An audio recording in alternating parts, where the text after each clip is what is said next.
Bibi.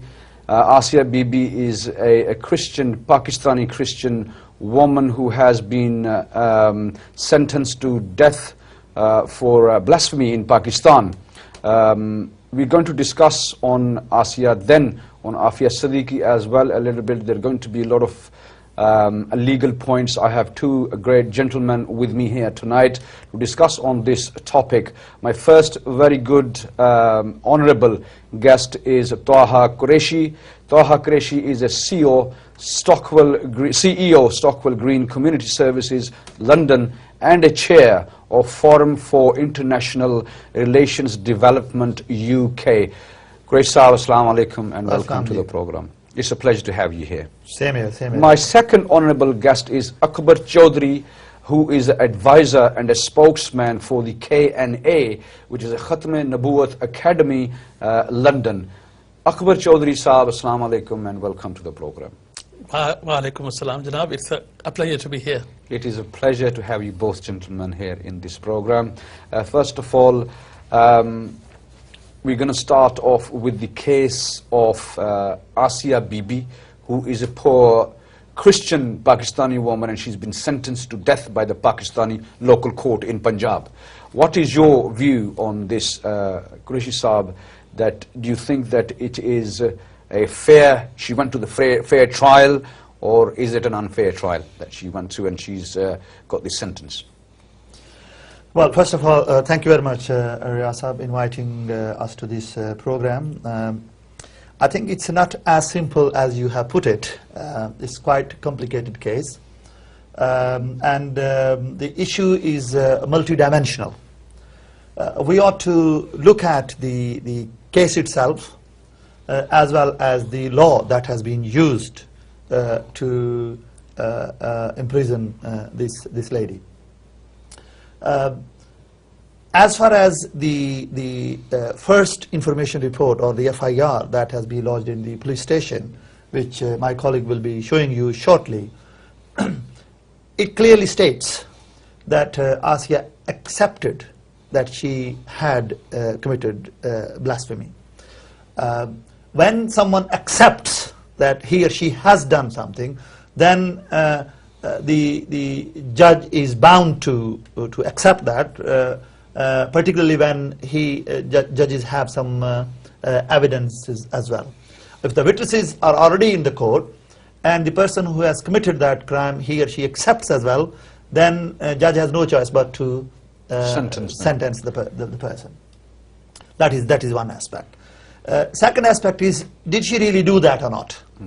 I think by reading the newspapers and the first information report in the police station and her acceptance in the court, that does compel us to accept that yes, this did happen.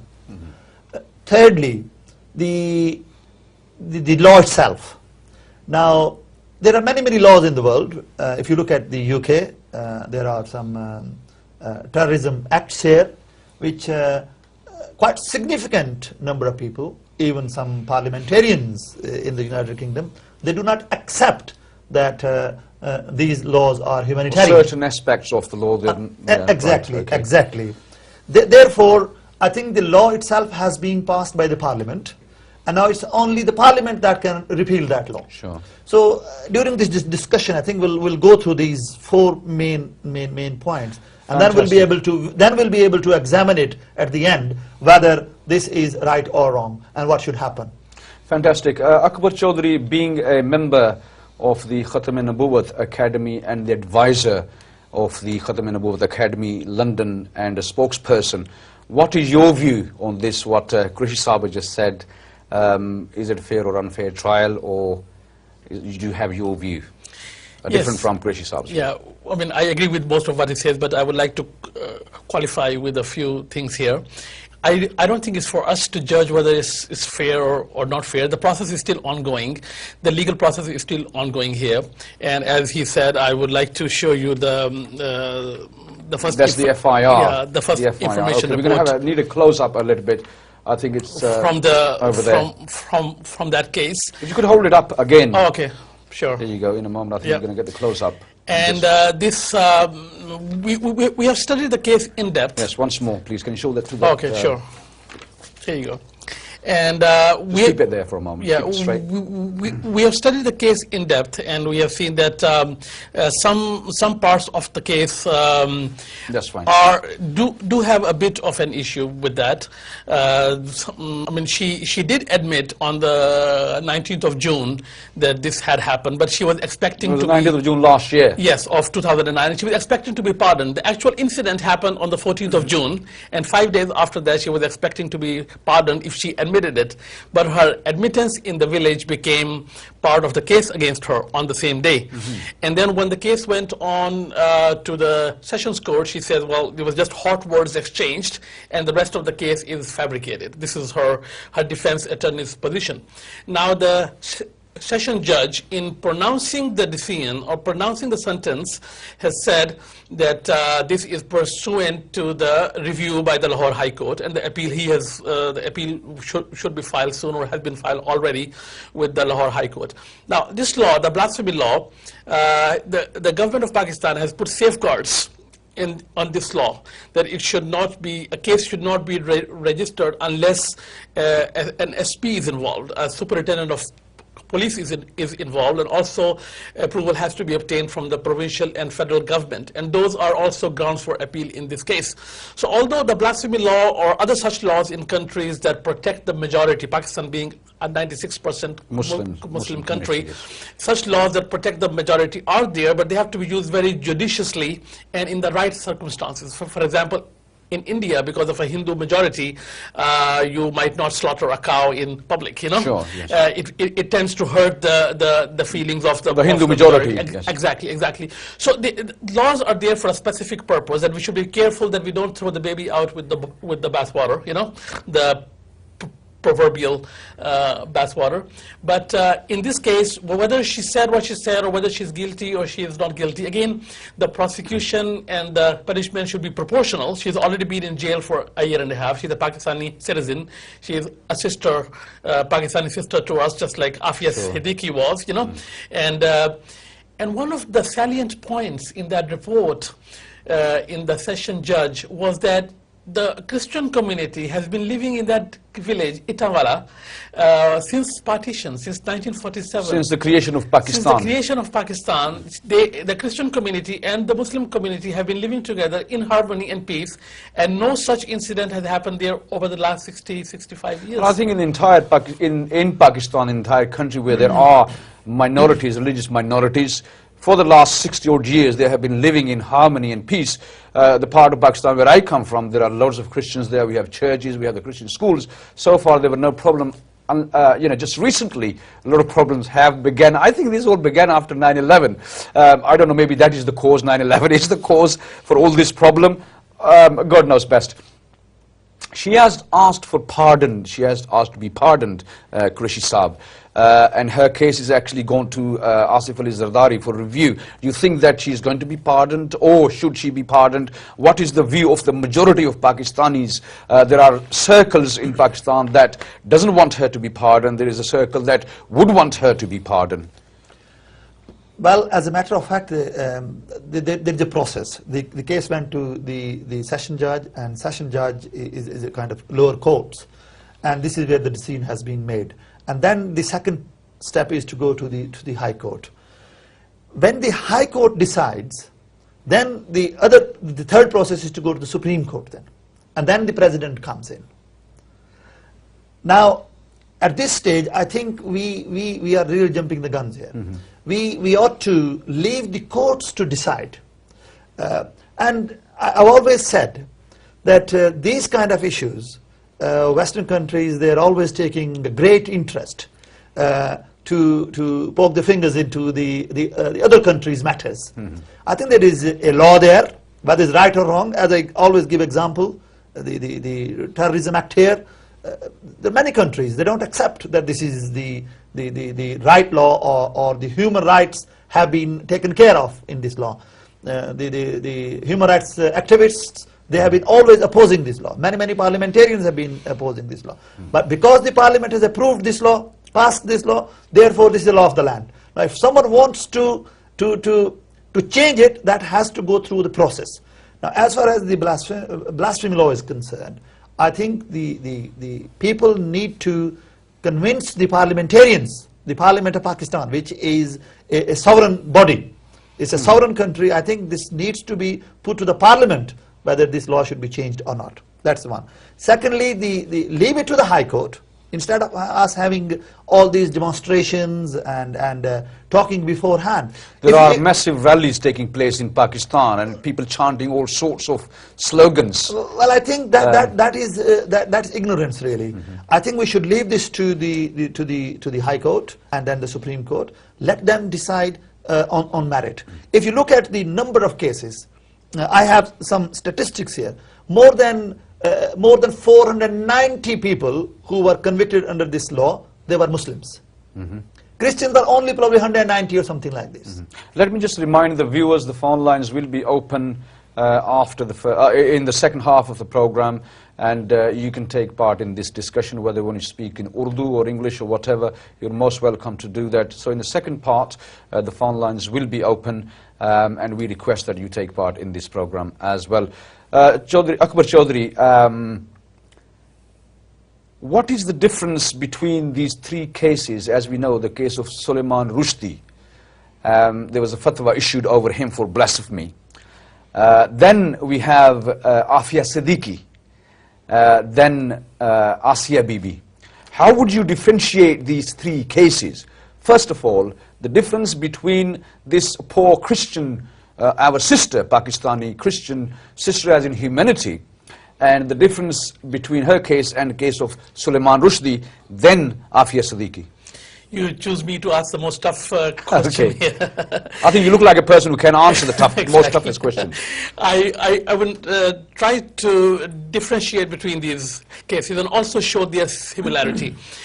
In the case of Salman Rushdie, there was an overreaction, and the point of view of some people may have been understandable, although we don't subscribe to that, but because of his high profile and the visibility of his books and what he said, you know. But ultimately, we all know that it was not the right approach to take.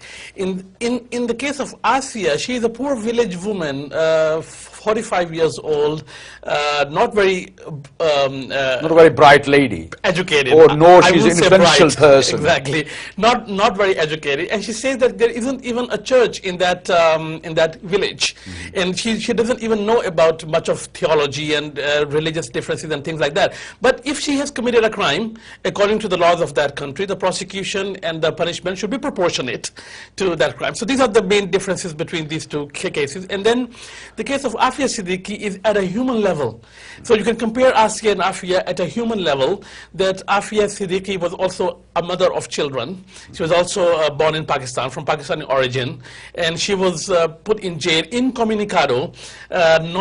Nobody could talk to her for years.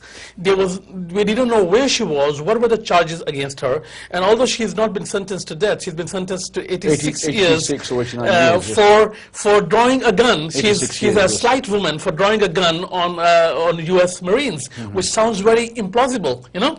So again, at a human level, the cases are very similar. You have a married woman who is and there has been there has not been the outcry at a human level for Aafia as there has been for Aasia.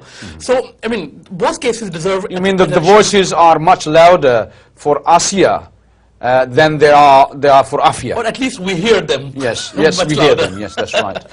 True. Now, being a Muslim, can we imagine, just as an example, if a case like this took place, case like Aasia's case, took place in the time of the Prophet ﷺ, who was a mercy to the entire human being, to the mankind, not just to the Muslims, but to the entire mankind. So if a case like Aasia took place in the time of the Prophet ﷺ, and it was presented to the Prophet ﷺ, what do you think that he would have decided? Krishna. Well, let me just come back to the Aafia and Sure, then after that you can answer. Comparative analysis first. I think this is a very bad practice of West.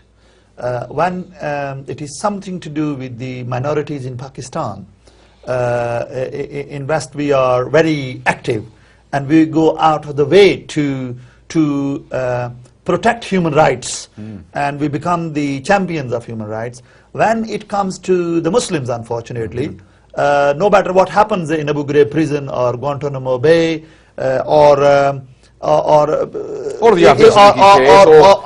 a poor woman, a Pakistani woman is kidnapped by the authorities in Pakistan and taken to Afghanistan, kept in prison without any record. Her children are kept in prison without any record. Then only when a journalist like Yvonne Ridley raises the issue, then it comes in the newspapers, and then she is flown to America. And then human rights are not kept in the view. I think we need to really come out of this double standard. As far as the Aasia is concerned, I'm fully for it, that she should be pardoned when she is asked for forgiveness. And you rightly said that Allah subhanahu wa ta'ala sent Rasulullah sallallahu alaihi wasallam as mercy to all world. وَمَا أَرْسَلْنَاكَ إِلَّا رَحْمَةً لِلْعَالَمِينَ قال Allah ta'ala. So I think this is when Allah says that you have been sent down as mercy to all world. I am pretty certain that Rasulullah sallallahu alaihi wasallam, being Rahmatan lil Alameen, he would have pardoned this poor lady. But I think the ignorance is so high in many countries, in villages particularly, where the little personal vendetta could lead us to these kind of issues. So therefore, I think the Islamic scholars in Pakistan, which I have great respect for, the ulama, I think they need to have a council where such cases are properly looked at, and we need to protect our religion for being disreputed in such a way. Just to remind the viewers, in a couple of minutes the phone lines will be open and you can take the call in and take part in the program. I think we're going to move on to Urdu a little bit because we have a lot of Urdu viewership here as well. Choice साहब, जैसे यानी कि मैंने सवाल किया है Quraish साहब से, the same question I would put to you, that if this case happened in the time of the Prophet ﷺ, because he was a mercy, यानी कि तमाम कायनात के लिए, तमाम दुनिया के इंसानों के लिए, जानवरों के लिए भी नबी करीम सल्लल्लाहु अलैहि वसल्लम एक अल्लाह की तरफ से रहमत दुनिया में आए हैं. तो उनके ज़माने में तो कुछ ऐसे वाक़यात भी हुए हैं, जैसे कि वो औरत जो कूड़ा फेंकती थी नबी करीम सल्लल्लाहु अलैहि वसल्लम के सर के ऊपर, तो उसे भी नबी करीम सल्लल्लाहु अलैहि वसल्लम ने माफ़ फरमा दिया था. तो ऐसे लोगों पे जो इस वक्त जज्बात में आ जाते हैं, जैसे आपने कहा है कि एक सर्कल है जो बहुत ही ज़्यादा जज्बात में आए, तो उनको आप क्या कहेंगे? नबी करीम सल्लल्लाहु अलैहि वसल्लम की कैसे मिसाल देंगे कि इस औरत को, यानी कि शुड शी बी पार्डन्ड और नॉट, कैसे माफ़ कर दिया जाए इसको? Let me switch to Urdu now. Yes, sure. अभी हम ये तो हम इस पोजीशन में नहीं है, हम इस पोजीशन में नहीं कि हम ये कह सकें कि रसूलुल्लाह सल्लल्लाहु अलैहि वसल्लम क्या करते या कैसे करते, मगर उनकी सीरत को स्टडी करते हुए, जिस तरह आपने पॉइंट आउट किया कि अगर कोई एक औरत उन पे कूड़ा फेंकती थी, उन्होंने उसका माइंड नहीं किया, पर at the same time Medina Munawwara में अब्दुल्ला बिन उबई बिन सलूल वाक़या होगा, जो कि मुनाफिकों के सरदार थे, या और भी ऐसा हुआ जब स्टेट को खतरा हुआ, जब उसका जब जो छोटी सी इस्लामी ममलिकत थी उस वक्त बन रही थी, परवान चढ़ रही थी, उसको इस किस्म के लोगों से खतरा हुआ जिनका इन्फ्लुएंस ज्यादा था, तो उस वक्त उनका रवैया और था. तो इस तरह मैं ये समझता हूं कि ये वो जिस तरह कुरैश साहब ने फरमाया, वो बहरहाल माफ कर देते इसको.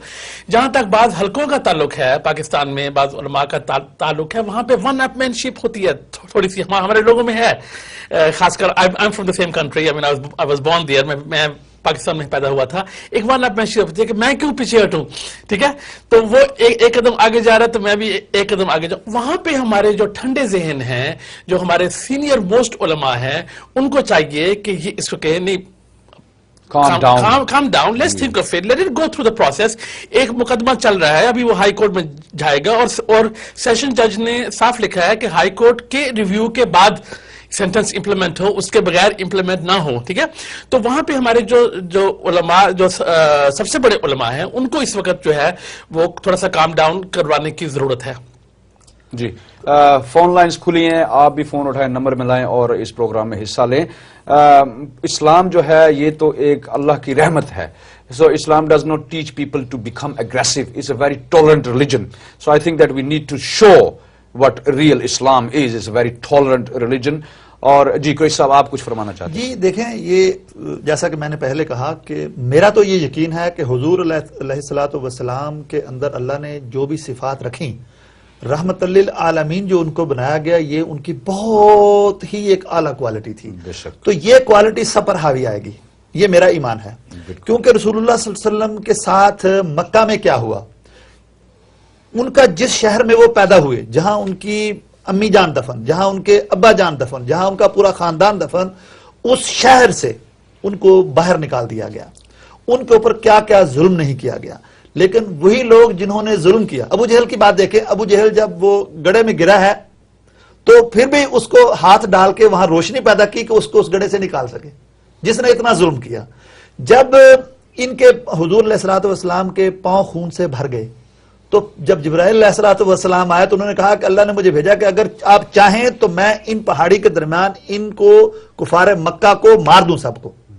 لیکن رسول اللہ صلی اللہ علیہ وسلم نے کیا کہا کہ نہیں، مجھے اللہ نے رحمت للعالمین بنا کے بھیجا ہے، میں یہ نہیں چاہتا کہ یہ لوگ یہاں پر سارے اس وقت تباہ و برباد ہو جائیں. بلاسفیمی لا جو ہے یہ اصل میں جو میرا اندازہ ہے، what I understand from you to gentleman, کہ اس کا مقصد یہ ہے کہ یہ لا ان لوگوں پر لاگو ہونا چاہیے جو جان بوجھ کر ایک بلاسفیمی کرتے ہیں یا توہین رسالت کرتے ہیں یا اسلام کی توہین کرتے ہیں. And they are influential people, یعنی کہ لوگوں میں فتنہ پیدا کرنے والے جو لوگ ہوتے ہیں. مثال کے طور پہ پاکستان میں کچھ ایسے گروپ ہیں جنہوں نے اپنے مذہب بنائے ہوئے ہیں اور وہ اسلام کے خلاف ان کی لیڈرشپس ہیں، اور لیڈرشپ میں جو ہے اسلام کے خلاف ایسے ایسے یعنی کہ کام کیے جاتے ہیں. So those people who can spread corruption in the community, this should be actually more of a kind of a law, blasphemy law for those kind of a people. Just remember, یہ آپ یاد رکھیے گا. قریش صاحب ایک phone call لیتے ہیں انشاءاللہ، اس کے بعد پھر یہ اپنی بات آپ یہ شروع کریں گے انشاءاللہ. جی جزاک اللہ. السلام علیکم. وعلیکم السلام جناب. فروخ حبیب بات کر رہا ہوں میں لندن سے. جی کیا نام بتایا؟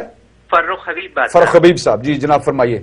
ماشاءاللہ آپ کا پروگرام بہت اچھا جا رہا ہے، اور میں یہ بولوں کہ واقعی یہ ایک ایسا ایشو ہے کہ جس کے اوپر ڈیبیٹ ہونی چاہیے، اور میرا یہ خیال ہے کہ اس میں علماء کرام کو بھی شامل ہونا چاہیے کہ اس مسئلے کو کس طریقے سے حل کیا جائے. کیونکہ ایک طرف تو ہم یہ دیکھتے ہیں کہ کچھ قوتیں ہیں جو دونوں طرف کی ایکسٹریمز ہیں، یعنی کچھ لوگ بالکل بلنٹلی یہ کمنٹ کر دیتے ہیں کہ ایسا ہونا چاہیے کہ بس ایسے مطلب گستاخ رسول کی سزا یہ ہے، اور دوسری طرف وہ یہ بولتے ہیں کہ یہ بالکل غلط ہے، قانون کو ہی بالکل سرے سے غلط قرار دے دیتے ہیں. تو دونوں طرف ایسا ہے کہ معلومات کا فقدان ہے. تو اس کے اندر اویئرنیس پیدا کرنے کے لیے ماشاءاللہ اس طرح کے پروگرام ہونے چاہیے. اور اچھا آپ کا ذاتی کیا نظریات ہیں کہ ایسے کیس میں ایسی جو ایک پور women who has family and she's 45-year-old, she is not even an educated person, she has no influence on the society, اس کے منہ سے اگر کوئی گستاخی ہوتی ہے تو اسے وارننگ یا 1.5 سال تو بھی ہو گیا اسے، she's been in prison for 1.5 years. تو آپ کا کیا خیال ہے کہ اسے معاف کر دینا چاہیے جب وہ معافی مانگے؟ Yeah, that kind of person should be given even at least a chance, because میں سمجھتا ہوں کہ ہاں ایک ایسا شخص کہ جو اپنی غلطی کو بھی محسوس کر رہا ہے، اور دوسرا اس کے پیچھے ایک فیملی ہے، اور اس کو بعد میں کانسیکوینسز کا پتہ بھی نہیں تھا، یعنی کہ جب اس نے یہ بات کی ہوگی اس کو اس کے فرق صاحب بڑی مہربانی. انشاءاللہ we have very short time and we're going to take next call. السلام علیکم. السلام علیکم. جی وعلیکم السلام. بہن بولیے. جی میرا یہ سوال ہے کہ سب سے پہلے تو میں آپ کے شو بہت اچھے ٹاپک پہ آپ نے یہ اسٹارٹ کرا ہے عورتوں کی رائٹس کے اوپر. تو میں یہ کہنا چاہتی ہوں کہ دیکھیں میں نے بچپن میں ایک ہمیں بکس میں پڑھایا جاتا تھا کہ حضور اکرم کا ایک سفر تھا طائف کا، وہاں پہ بچوں نے ان کے ساتھ بہت زیادتی کری، پتھر مارے، اور ان کا جوتا خون سے لہو لہان تک ہو گیا. تو ان کے ساتھ جو صحابہ تھے انہوں نے کہا ان کو بدوا دیں، تو انہوں نے بدوا کی جگہ انہیں دعا دی کہ ان کے لیے ہدایت ہو. تو اسی طرح وہ کوڑے والے کا ذکر ہے اس عورت کا، اس پہ بھی حضور نے رحم کیا ہے، اس کے ساتھ دعا کرتے تھے، بلکہ وہ بیمار ہوئی تھی تو آپ اس کی پتا کرنے گئے تھے کہ وہ خیریت سے ہے کہ نہیں. جی بہن آپ کا کیا آپ فائنل بات کریں؟ یہی ہے کہ ایز اے عورت جو ایک گاؤں سے نہیں نکلی ہے اور وہ جس کو ایجوکیشن کا نہیں پتا, جس کو تعلیم کا نہیں پتا, اور اس نے اگر اس طرح کی کوئی گستاخی کر دی ہے, میرے خیال میں اس عورت کو لیے معافی ہونی چاہیے, اس کو کوئی سزا نہیں ہونی چاہیے. ایز اے عورت میں اس کے لیے یہی رائے دوں. یہ آپ کا بھی بڑی مہربانی, جزاک اللہ. یہ کالرز کی ویوز ہیں. So far we have received 2 calls. There are callers waiting. We're going to come back to the callers. Qureshi صاحب اور چوئی صاحب, یہ جو پاکستان میں بلاسمی لو بنا ہوا ہے, اگر اس میں ایک خطرہ بھی پیدا ہو سکتا ہے, جس طرح سے مس یوز ہو رہا ہے لو, یا مس یوز ہو, اگر if it's being misused, so there is a danger that this law can be abolished. Yes. Possibility. Yes.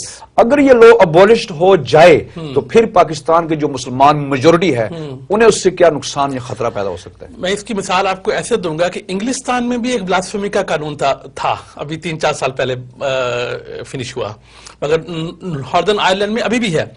وہ بلاسفیمی کے قانون specific to Church of England تھا, کیونکہ جب چرچ آف انگلینڈ بنا ہنری VIII کے زمانے میں تو اس وقت وہ چرچ کو بڑا خطرہ تھا اور ایک میجورٹی یہاں پہ نان کیتھولکس کی بن گئی تھی, تو اسپیسیفکلی چرچ آف انگلینڈ کے لیے بنایا گیا تھا. تو اسی طرح Pakistan being a very high majority Muslim country, there is always a risk that something can light the fire. ٹھیک ہے, کیونکہ پیپل آر ویری پیشنیٹ, لوگوں کے دل میں بڑے جذبات ہیں اسلام کے بارے میں, رسول اللہ صلی اللہ علیہ وسلم کی ذات کے بارے میں وغیرہ وغیرہ. تو یہ ایک خطرہ ہے, اور ایسا قانون جو ہے وہ ایک ڈیٹرنٹ ہوتا ہے. ایسے قانون کا مطلب یہ نہیں ہوتا کہ آپ اس کے روز بروز چھوٹے چھوٹے کیس کر کے سزائیں دیتے رہے. ایسا قانون ایک ڈیٹرنٹ ہوتا ہے, جس طرح آپ نے فرمایا بعض حلقے ہیں, بعض لوگ ہیں, بعض گروپ ہیں, ان کی لیڈرشپ ہے, ان کی کتابیں یا رسالے یا ان کی اسپیچز ایسی ہوتی ہیں جن سے کہ بہت بڑا فتنہ یا بہت بڑا ایک پرابلم کریٹ ہو سکتی ہے ایک مسلم میجورٹی کنٹری میں. تو اس لیے law should be there, something similar should be there. یہ لا اگر پراپرلی پرفیکٹ نہیں ہے تو پارلیمنٹ اس کو مزید اچھا کر سکتی ہے, مگر ایک میجورٹی کنٹری میں دیر از اے پریسیڈنٹ. اس چیز کا ہمیں ساری دنیا کے ممالک میں, جس طرح کہ قریشی صاحب نے فرمایا, کہ ایسے قوانین ہیں جو کہ میجورٹی کو پروٹیکٹ کرتے ہیں. انشاءاللہ قریشی صاحب واپس آپ کی طرف آئیں گے, ایک کال اور لیتے ہیں تو اس کے بعد آپ اس بات میں جو بھی آپ ماشاءاللہ کہنا چاہیں. جی وی ٹیک دی نیکسٹ کال. السلام علیکم. وعلیکم السلام صاحب. جناب نام بتائیے گا. جی میرا نام رضوان ہے. جی رضوان صاحب فرمائیے. جی کچھ نہیں, آپ کا شو ماشاءاللہ بہت اچھا جا رہا ہے الحمدللہ, اور کافی اچھا لگ رہا ہے. اس ٹاپک کے بارے میں یہی تھا جناب کہ میں لندن میں رہتا ہوں اور یہ دیکھا کہ ڈنمارک میں بھی کچھ لوگ نے ایسی فائن اٹھائی تھی, لیکن اس کو ایزی بھی تو نہیں لیا جا سکتا نا. آپ دیکھیں کہ آج کے معاشرے میں اگر کوئی کسی کو برا کہتا ہے تو جواب